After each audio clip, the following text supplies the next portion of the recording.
এই জোয়ারের মধ্যে কতটুকু আর যেতে পারবে? বেশি দূর তো যেতে পারবে না। কে বললো যেতে পারবে না? ওরা চলে যাবে, জাহাজ নালা পর্যন্ত চলে যাবে, পারাদ্বীপ এইসব জায়গায় চলে যাবে।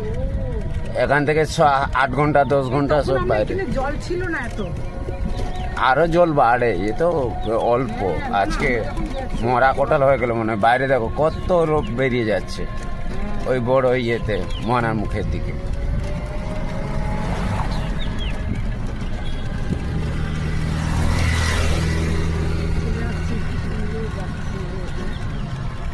আরো পাশাপাশি ছিল, আরো বেরিয়ে গেল। দু একজন দেখো না, 15-20 জন। অনেক আছে, দেখাই তো যাচ্ছে। আর 7-8 দিনের খাবার। হ্যাঁ, এক একটা ট্রলারে 15 থেকে 20 জন থাকে এবং খাবার জলও নিয়ে যায় ওরা। আর লঞ্চগুলোতে মিনিমাম 15 জন। পেট্রোল, জল, খাবার, চাল, মাল। মাছটা ধর নেয় না, মাছটা তো জ্যান্ত মাছ একদম।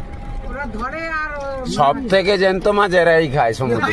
এটা সত্যি কথা। বিভিন্ন টাইপের। হ্যাঁ, বিভিন্ন টাইপের।